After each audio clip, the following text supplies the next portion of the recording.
So glad you joined us today. This is our Real Good Toys Beachside Bungalow made from a kit. Today we're going to be talking about some finishing touches.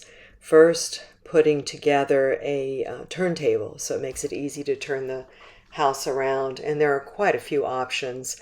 There's a metal turntable that could stand alone. It's the least expensive, and it just has little ball bearings in it. And then you have the kind that are wooden, and it's two pieces of wood with this metal turntable in the center. And then you have also an electrified. But I found with electrified and the non-electrified, you still have a hole in the bottom turntable. If you're going to be using wiring in the house that's going to come out under the house, then obviously you need to have the hole in it for the wires to connect through. And it works really well. A couple things I would recommend with the turntable: make sure you get the right size. You need to look at how big a platform you have, and there are a couple different sizes. It's getting harder to find though, and you could actually take the metal one and cut some wood and make your own. So it does have screw holes in it that you can put the screws in, so something to keep in mind. With ours, we added a bigger base. Now, what I mean by that is we actually take a sheet of plywood and cut it out to either fit the bottom of the dollhouse or extend past. And I wanted to put a little garden area around this beachside bungalow, so we've actually extended the plywood past that. Now, if you do have traditional wiring, then you want to keep a hole in the bottom so that you can get to the wiring. We did the solar wiring here, and yes, we do have it underneath the house, but we feel pretty comfortable that we can work with the wiring and the batteries on the outside portion. So just keep those things in mind when you're planning, so that you don't get caught off guard.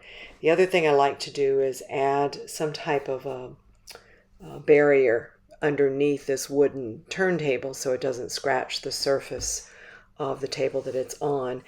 I have made quilted, padded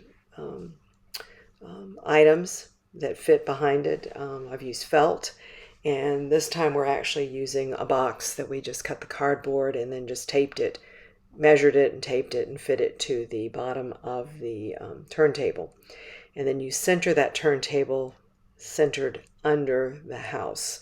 So I'd advise you to have at least two people to do that, especially if it's a big house. But it makes it so nice because then you can actually turn it around, show what's inside, turn it back, have the front, and it keeps from having anything get broken. It's a bit of an investment, but I have found it works really nicely. So keep that in mind. Now, the other thing on this video, we're showing you how we try to make some finishing touches with the inside of the walls. They didn't quite fit as nicely as we would have liked them. Part of it could be our error. Part of it could just be, the pieces weren't quite right. So we took plastic wood and pushed that through the sides, inside and outside, so it would be a nice finished seam. Let it dry, then I sanded it with fine grit sandpaper and then painted it.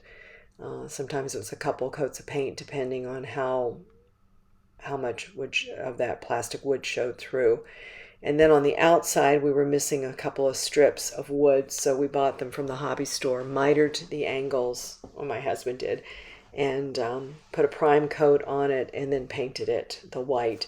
So now we have a complete dollhouse, and for the building part, and now we're able to at least place it somewhere so that I can work on the inside features. Hopefully this was helpful to you, and appreciate you stopping by.